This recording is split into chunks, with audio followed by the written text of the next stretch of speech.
लगातार अलग अलग हमारे लोगों को धमकियां मिल रही है। रैकी हो रहा है, कल रात में भी रैकी हुआ मेरे गांव का, खुर्दा का।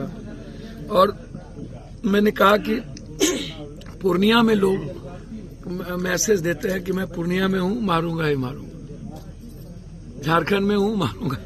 तो भैया हम काम कर ही रहे हैं, लगातार हम चल ही रहे हैं। कल से हम झारखंड में हैं, फिर हम महाराष्ट्र जाएंगे, बॉम्बे में 2 दिन हमें प्रोग्राम करना है, फिर हम बिहार आएंगे। सवाल वो नहीं है, सवाल है कि इस तरह के साम्राज्य कैसे और इस तरह की इजाजत किसी व्यक्ति को, देश के हर लोगों को धमकी देने की इजाजत कौन दे रहा है, और इसके पीछे कौन सिस्टम है, सिस्टम कौन है, और किसका इस प्रोटेक्शन है इन क्रिमिनल को।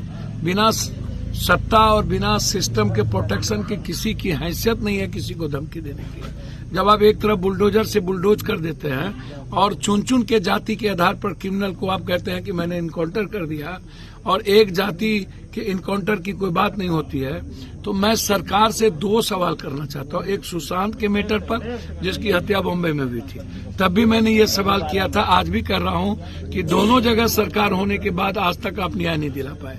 दूसरा, राजस्थान में भी आपकी सरकार है और दिल्ली में भी आपकी सरकार है, और करनी सेना के अध्यक्ष की हत्या भी जिस समाज और जिस कौम का पूरा सपोर्ट आपको मिला, आप अभी तक उस पर न तो कुछ बोल पाए और न ही कोई कार्रवाई कर पाए, और न ही देश का कोई क्षत्रिय। एसपी पूर्णिया ने कहा है कि जो भी नंबर से आ रही हैं शिकायतें, हम लोग सभी नंबरों पर कार्रवाई करेंगे।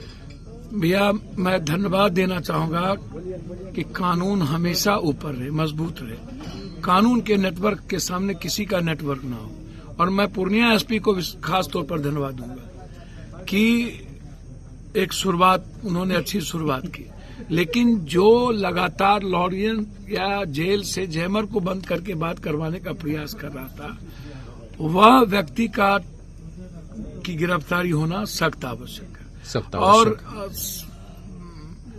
जो मलेशिया में बैठ करके लगातार धमकी दे रहा है और पोस्ट कर रहा है छत्तीसगढ़ जेल में, उससे पूछताछ और उसकी गिरफ्तारी आवश्यक है। तो जब आप ऐसे लोगों की गिरफ्तारी नहीं करेंगे, जो लोग बड़बोलेपन के तरह, टिटी के तरह आकाश हम ही टेक लेंगे, और पप्पू यादव के साथ जुड़ करके अपने व्यूवर्स को बढ़ाना और अपनी दुकान चलाने की जो व्यथा रहता है कुछ लोगों को, फितरत, और कुछ सोशल मीडिया जो लगातार दूसरों के पैसे पर पलते हो और जिनको कोई विजन नहीं हो, पप्पू यादव की न्यूज से उनकी सोशल मीडिया चलती हो, तो क्या आप समाज में नफरत पैदा करने के लिए आप इस तरह की बातें हमेशा करते रहेंगे? आप खुश हैं, आप यदि दादा हैं, आप यदि आका हैं, मंत्री जी आप बहुत बड़े दादा हैं, मैं आपके सामने आपको नतमस्तक हूँ।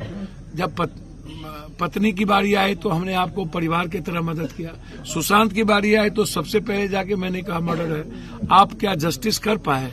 हैसियत है, आप मंत्री हैं, आज तक आप जब अपने परिवार के लिए न्याय नहीं कर सके, जस्टिस कर सके, तो आप क्या करिएगा? और आप उल्टे गाली गलौज करते हैं।